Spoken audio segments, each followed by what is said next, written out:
आइए फटाफट से शुरू करते हैं। अपना लास्ट सेशन रह गया है 2019 का, इसको खत्म करते हैं फिर आगे बढ़ेंगे 2020 के लिए। तो क्वेश्चन लिखा हुआ है आपकी स्क्रीन पे, देखिएगा ध्यान से। क्या क्वेश्चन है? Two equal resistance when connected in series to a battery the consume electric power is 60 watt. 60 watt की पावर है कंज्यूम करता है अगर दो इक्वल रेजिस्टेंस R1 और R2 को इक्वल मान लेते हैं R के। अगर दोनों को सीरीज में लगा रहे हैं तो बेटा कितना हो जाएगा? R प्लस R 2R हो जाएगा। बिल्कुल सर। तो अगर इक्वलेंट 2R हो रहा है और पावर कितना है? 60 वॉट पावर है, तो हम जानते हैं पावर का formula V square by R होता है। यस सर होता है। V का वैल्यू कितना? 60 का स्क्वायर, R मतलब कितना? ये रहा 2R हो गया। ठीक है, तो पावर का वैल्यू 60 पुट कर दे। सॉरी, वी का वैल्यू, हाँ वी का वैल्यू नहीं पता अपने को, वी को वी लिखते हैं अपन यहाँ पे, वी को वी स्क्वायर लिखते हैं और हम लोग पावर का वैल्यू 60 पुट कर देते हैं यहाँ पे। ठीक है, okay sir. V square upon 2R, तो यहाँ से वी स्क्वायर कितना आ जाएगा? 60 into 2 into R, that means 120R, ये वी स्क्वायर का वैल्यू आ जाएगा। Okay sir. अब उसने क्या बोला सुनना, उसने बोला if these resistance are now connected in parallel. अब इन दोनों को पैरेलल में कनेक्ट कर दे बेटा। पैरेलल में अगर इक्वल अमाउंट रेजिस्टेंस है तो पैरेलल में कितना हो जाएगा? R/2 हो जाएगा। सबको बताया है ना, R1 R2 upon R1 plus R2 से भी आप निकाल सकते हैं। R/2 क्या आ जाएगा? पैरेलल में आ जाएगा, R/2 आएगा। वापस पावर पूछा है, पीडेश मान ले उसको, V square by R equivalent. लेकिन अब की बार R इक्वलेंट कितना रखना है? R/2 रखना है। ये रख दिया सर R/2। और V का वैल्यू हम निकाल चुके, V स्क्वायर कितना निकाल लेते हैं? 120R। Okay sir. तो R से R तो कैंसिल हो गया बेटा, 120 तो 2 ऊपर आ जाएगा, 120 इंटू 2 कितना हो जाएगा बेटा? 240 हो जाएगा। मतलब मेरा जो आंसर आएगा वो कितना आएगा? 240 वॉट। Option number B. अच्छा क्वेश्चन, आसान क्वेश्चन था, हर बच्चा कर सकता है। अगला क्वेश्चन देख लेते हैं क्या बोल रहा है।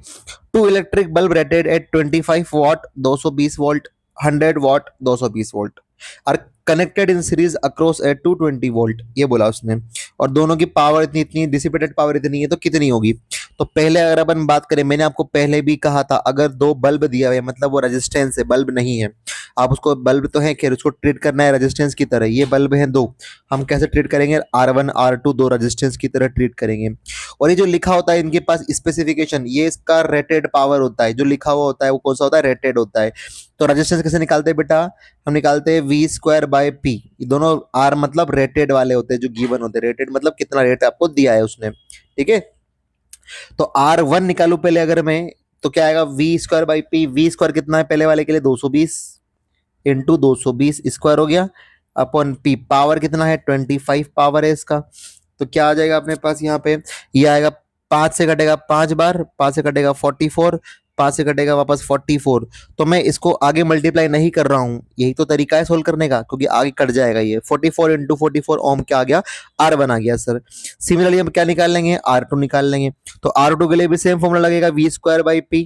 और V कितना है R2 का? 220 ही है, 220 का स्क्वायर, क्योंकि V स्क्वायर है बेटा फॉर्मूले में, है ना, आप देख पा रहे हैं V स्क्वायर फॉर्मूले में है, अपॉन P। पावर कितना है इसका? 100 पावर है इसका, तो 100 लिख देंगे यहाँ पे। 2 जीरो से 2 जीरो कैंसिल हो गया, कितना बचेगा? 22 इंटू 22 ओम। ठीक है, R1 भी मिल गया और R2 मिल गया। अब वो क्या बोल रहा है कि जो दोनों सोर्सेज है, दोनों जो बल्ब है, इसको एक सोर्स से कनेक्ट किया है बाहर से, उस सोर्स का नाम है 220 वोल्ट। 220 वोल्ट के एक सोर्स से बाहर से कनेक्ट किया है। Okay sir. तो क्या बोल रहा है कि 25 वॉट में P1 पावर है, 100 वॉट वाले में जो P2 पावर है, ड्रॉ कितनी पावर? देखो ये जो दिया हुआ है ना पावर 25 और 100, ये तो इसकी एबिलिटी है कि इतना ये पावर रखता है, 25 वॉट पे चलता है या 100 वॉट पे चलता है। लेकिन पावर कितना ड्रॉ करेंगे, कंज्यूम कितना करेंगे, वो आपसे पूछ रहा है। समझ आ रही है बात? तो सिंपल फॉर्मूला क्या होता है? देखो पहले हम बात करते हैं, दोनों सीरीज में दिख रहे हैं दोनों बल्ब। Yes sir. तो सीरीज में करंट सेम होता है क्या? यस सर, सीरीज में करंट सेम होता है। तो हम क्यों ना फॉर्मूला लगा दे, P equal to I square R। बिल्कुल सर। अब पहले एक काम करेंगे, दोनों के लिए अलग अलग रेजिस्टेंस अपने पास है, तो हमें पहले करंट निकालना पड़ेगा। और करंट का फॉर्मूला होता है I equals to V by R। I equal to V by R। V कौन सा ले सर? जो सप्लाई वोल्टेज है ना, उसी से करंट का पता लगेगा आपको, I का। तो सप्लाई वोल्टेज कितना दिया हुआ है? 220 दिया हुआ है।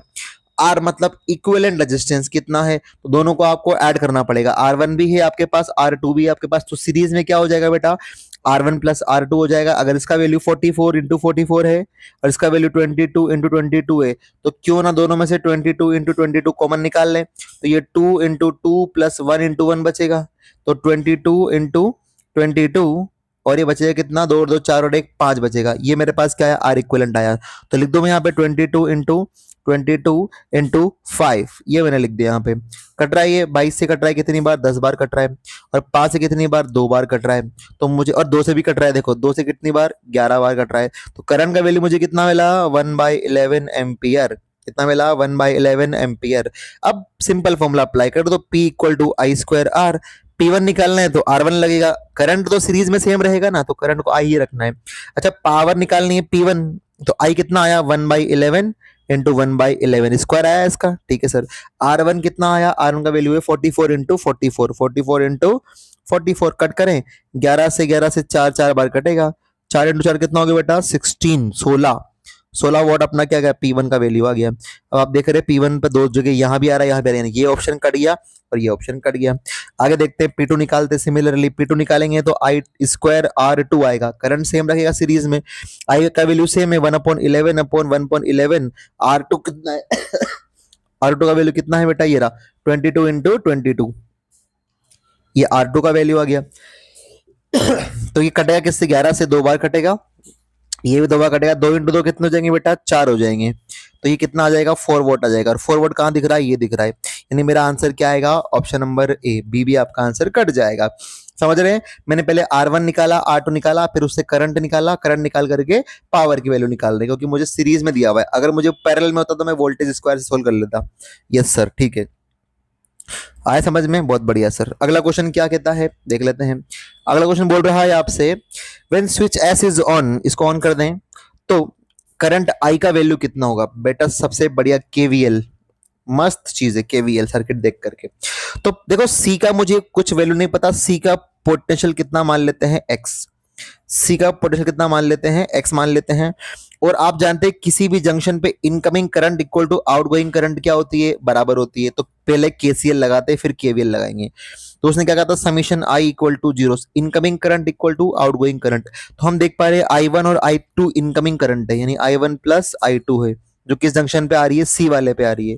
और आई आपके जा रही है, मतलब आउटगोइंग कौन सा हो गया, आई हो गया। इक्वेशन नंबर फर्स्ट, क्या आप समझ पा रहे हैं मैंने कैसे लिखा। इनकमिंग करंट I1 I2 है, आउटगोइंग करंट आई है, तो अपने हिसाब से इक्वेशन लिख दिया केसीएल से, किरचॉफ करंट लॉ से। अब केवीएल की बात कर लेते हैं। केवीएल क्या करता है, हम वही करंट की डायरेक्शन में जाने पर प्लस माइनस देंगे, है ना। यहाँ भी करंट इधर आ रहा है तो प्लस से माइनस, या करंट यहाँ आ रहा है तो प्लस से माइनस। करंट डायरेक्शन में प्लस माइनस देना होता है और आगे वाला साइन यूज करते हैं। तो मैं यहाँ से स्टार्ट कर रहा हूँ, कितना वोल्टेज है 20, इधर आएंगे तो आगे वाला साइन कौन सा है, माइनस। तो V equal to I R लिखना है बेटा, I कितना I1 और R कितना 2, तो क्या लिखेंगे, माइनस का 2I1, ये IR हो गया बेटा, है ना। I मतलब I1, R मतलब 2। इधर आई कितना आ गया, x इज इक्वल टू कितना आ जाएगा, x। मैंने यहाँ से स्टार्ट किया 20 से और c पे खत्म कर दिया, और c पे कितना माना मैंने, x माना। तो मैं क्या लिख सकता हूँ बेटा, यहाँ से लिख सकता हूँ 20 minus x upon 2 equal to I1। क्या I1 का वैल्यू मुझे मिला, बिल्कुल सही है सर। सिमिलरली अपन क्या करते हैं, सी से स्टार्ट करते हैं और नीचे की तरफ चलते हैं ऐसे, ठीक है, ओके सर। तो सी से स्टार्ट करेंगे तो सी कितना है, x। अब आगे वाला साइन कौन सा है, माइनस, और आई आर लगेगा तो 2 इंटू आई लगेगा, ये आई आर हो गया। इक्वल टू कितना आ रहा है, 0 आ रहा है। तो मतलब मुझे x का वैल्यू कितना मिल गया, x/2 कितना मिल गया, i का वैल्यू मिल गया, ये i का वैल्यू मिल गया। अब b से स्टार्ट करते हैं और c पे खत्म करते हैं, क्योंकि यहाँ भी दे रखा है आपको कुछ वैल्यू। b पे कितना वैल्यू दिया हुआ है, 10। आगे वाला साइन कौन सा है, इधर आ रहा हूं मैं b से c, आगे वाला साइन कौन सा है, माइनस आई आर। आई कितना है इसका, I2 और r कितना है 4, तो आई आर हो गया। कहाँ पे आएंगे, c पे, c पे कितना है, इक्वल टू x हो जाएगा। यहां से सोल्व करूंगा तो 10 माइनस एक्स अपॉन 4 मुझे क्या मिल जाएगा, I2 का वैल्यू मिल जाएगा। समझ पा रहे हैं आप, ऐसे क्वेश्चन अब मैंने आपको पहले भी करवाए हैं, मेरे चैनल पे जाके आप देखिएगा, आपको मिल जाएगा तरीका क्या है ना, सेम टू सेम बिल्कुल वही, ठीक।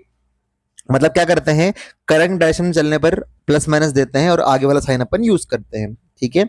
अब ये तीनों जो वैल्यू आई है वो इक्वेशन नंबर कहाँ रख दी जाएगी, फर्स्ट में रख दी जाएगी। तो इक्वेशन नंबर फर्स्ट में जब तीनों वैल्यू रखेंगे, I1 का वैल्यू कितना है 20 minus x upon 2, plus I2 कितना है 10 minus x upon 4, equal to I का वैल्यू कितना है x/2। Okay sir. इसका एलसीएम कितना आ जाएगा, 4 आ जाएगा। तो ये 2 से मल्टीप्लाई हो जाएगा, 2 इंटू 20 यानी कि 40 माइनस 2x प्लस, या सेम रहेगा 10 माइनस एक्स इक्वल टू कितना हो जाएगा एलसीएम इसका, ये चलो छोड़ो उसको, एलसीएम मतलब ये कटेगा कितनी बार, 2 बार कटेगा यहाँ पे, ठीक है। उस 2 को अपन उधर भेज देंगे तो क्या बनेगा, ये आएगा 40 plus 10 50 minus 3x equal to 2 को यहाँ मल्टीप्लाई करेंगे तो कितना आ जाएगा 2x। तो 50 इक्वल टू कितना आ गया -3 जाके प्लस का हो जाएगा तो 5x बनेगा। तो x का वैल्यू कितना आएगा 550/5 मतलब 10 हो जाएगा मेरे पास। x का वैल्यू कितना आ जाएगा, x का वैल्यू 10। अब क्वेश्चन पढ़िए क्या पूछ रहा है। अगर यहाँ पे वैल्यू पूछता c पे पोटेंशियल तो अपन 10 रिपोर्ट कर देते, लेकिन वो क्या पूछ रहा है करंट I का वैल्यू कितना है। बेटा I वाली इक्वेशन देखो आप I वाली इक्वेशन मेरे पास क्या है, I इक्वल टू x/2, ये रहा equation I equal to x/2। और बेटा x का वैल्यू कितना आया, x का वैल्यू मुझे 10 मिला, देखो ये रहा, और डिवाइड में कितना आ रहा है 2, तो 10/2 कितना होते हैं बेटा 5 एम्पियर होते हैं, यानी कि I का वैल्यू कितना आ गया मेरे पास 5 एम्पियर आ गया मेरे पास। समझ पा रहे हैं बच्चों, ये तरीका है सोल्व करने का, क्वेश्चंस को आप आराम से इसको सोल्व कर सकते हैं। चलिए बहुत बढ़िया, तो इसी के साथ हमारे 2019 वाले क्वेश्चन खत्म होते हैं। और अगला क्वेश्चन मैं आपको स्क्रीन पे छोड़ के जा रहा हूँ बेटा, ये है आपका 2020 का क्वेश्चन, सोल्व कीजिएगा। अगले सीरीज में अपन शुरू करेंगे कल से 2020 वाले क्वेश्चन, तब तक के लिए बाय बाय।